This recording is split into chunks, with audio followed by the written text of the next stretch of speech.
If you're clicking on this video and have any familiarity with dating sims, or actually anything anime that includes heavy focus on character writing, then you've probably encountered this trope once in your life. Picture it. A man and a woman are sharing a conversation, and the man comes out swinging with some derogatory remark on women. And instead of treating it with any sort of severity, it's marketed as a quirky trait, a little bit of spice to add to his personality. It could even be a comedic break sometimes, which is equally annoying. If not that, she's getting a lecture on how all men are wolves, absolute predators who just can't handle themselves and could possibly take advantage of her if she's left alone. Well, I am here on behalf of everybody that is annoyed by this to say, cut it out.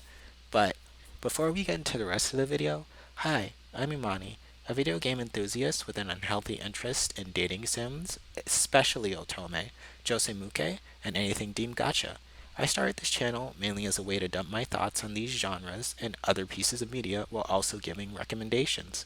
One of my biggest traits is definitely being a serious Gundam and mecha freak. I also am into idol media, but if you came to this place and you're interested in those things, well, keep a lookout and hit subscribe. Now that the intro's out of the way, I would like to say male characters with precarious relationships to women, whether it be from a bad experience or something else, are enough to make me full body cringe. It's completely embarrassing. Every time they open their mouths, it's just a complete misogynistic mess. So I'd like it if they were kept out of stories permanently. If this wasn't enough to like instantly bring someone to your mind, let me set up an archetype for you. You want a character who has a main trait. Maybe he's shy. Maybe he's a womanizer. Maybe he's a delinquent. He's always in trouble. So you make him with that main trait in mind, right? Now you've got to give him more facets to his personality. More things that would make somebody interested in him. Which then you get the idea to commit one of the biggest cardinal sins I can think of. You make him afraid of or rude to women. Maybe he has some trauma. Maybe a woman close to him died. Or maybe his mother was just toxic and abusive. Even something as simple as going through a bad breakup. Whatever the catalyst, he's basically rude to every girl in his vicinity and inherently sees them as distrustful or lesser than. I just want to get it out of the way quickly when I say that any justification of this is stupid. It's dumb. Being misogynistic isn't a personality trait, and portraying it as something quirky so that your character can stand out from the rest of the cast comes at the cost of turning off a whole host of women that aren't particularly wowed by that angle. In fact, some of them might be insulted. When we get into the core of things, like otome, josemuke, even any piece of fiction really, part of it is playing around with tropes and personality traits that draw your demographic in and get them attached to one or even multiple characters. So for me, it begs the question of what is so interesting about men thinking women are lower than them on the totem pole. I'm not particularly invested in knowing why a man obtained that worldview, especially because projecting your bad experiences with a marginalized community on the rest of them only tells me that you're an idiot and I shouldn't be talking to you. My girlfriend cheated on me, so I think women shouldn't vote. Well, obvious hyperbole is bizarrely close to how many of these men start talking. It's just annoying, especially when the genre they're placed into has a majority female demographic. I could not tell you how many otome or even josemuke games I've played where the writing either has way too much casual misogyny or just enough to where I've decided to never associate with the character again. I could do without the reminder the world is male dominated, especially in something like gaming. I mean, seriously, all you have to do is go outside, and the average man is probably going to say something insanely misogynistic. Do you want to remind me of that when I'm trying to escape from the real world? Though I would like to give credit where it's due and say that Woman Hater has been gradually phased out of female targeted media, at least when it comes to larger games and their writing teams, these days it still seems to be a tool wielded by much smaller companies and much more inexperienced writers who fall back on more direct interpretations of tropes. Hopefully it begins to be phased out of there entirely, but in the wider gaming sphere, the trope hasn't died at all. Let's look at a popular offender as an example, Fire Emblem. Many of you probably know who I'm going to be talking about, but he's from Fire Emblem Three Houses and he's the legend himself, Sylvain. Sylvain's misogyny has been a pretty contentious topic since his existence, but it's definitely one of his big traits as defined by women in game. He has a very bad reputation as a skirt chaser. He breaks many women's hearts. He's constantly scorned by other women for his non committal nature, and, a whole host of other things. I'm not really going to get into explaining why he's like that because I would be contradicting myself. As I said in the earlier part of this video, it's stupid, it doesn't matter. There's no justification that can make any of this a good thing. So, I just think that they should probably have taken it out of him entirely. It's just incredibly irritating for doesn't treat women well to be half of his character when there are so many other things they could have used in context of the story, or even when they were in the design phase. Paradoxically, I like Sylvain a lot, but how he's framed within the narrative of Fire Emblem with regards to his misogynistic behavior is really annoying.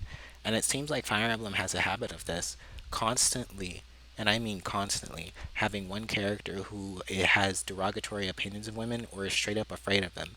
You might remember Long Ku in Fire Emblem Awakening, who had this exact same problem. And while it's played off as cute or whatever, I still think that it's not really a quirky trait because, why is a man afraid of women? It just doesn't really do anything for me and it doesn't really communicate anything about his personality other than the fact that this is definitely going to be used for laughs. A similar character to Long Ku who is afraid of women is Guy in Tales of the Abyss. Now, Guy is in a unique situation where his trauma is explained, and I still don't agree with it simply because I think the idea of being afraid of women is kind of dumb. But at least they had tried to give a legitimate explanation, except that that explanation is thrown out the window when you consider the fact that it's played up as a gag rather than it is a proper serious moment half the time. Many female characters weaponize Guy's fear of women as a way to get back at him for an error in judgment he may have created, or, as revenge for him saying something snarky. So it then begs the question again of what exactly about that trauma was so important that it had to be women specifically. I think that the way the story plays out, it could have been anybody, and Guy could have had any type of unique trauma from it that I feel as if that it just doesn't make sense for him to be afraid of women specifically. They don't take it seriously. The writers themselves don't take it seriously. So why am I as a player meant to take it seriously? In fact, it just proves how nonsensical being afraid of women altogether is.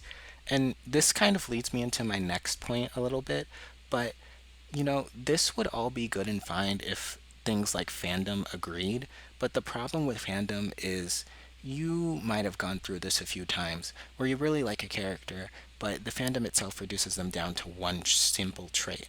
I don't want to state with absolute certainty that this is a symptom of fan behavior, but when something is the new shiny popular thing, let's look at Three Houses and Sylvain again. When Three Houses was popular, I did notice a lot of jokes turning Sylvain's misogynistic behavior up like several notches to the point that it kind of wasn't funny anymore. I don't want to act like the killjoy content creator who can never take a joke, but I just don't think misogyny is funny in the first place, and I don't think being the wife of a guy who tells me to get back in the kitchen is the funniest thing ever either. I feel like that Sylvain was an example of a throwaway comment that you could ignore that fandom blew up to astronomical degrees. If you think about it, Sylvain isn't exactly the worst for Fire Emblem's misogynistic characters. However, I did say that he is part of a long list of annoying archetypes in the game itself. If anything, he was on the tamer side.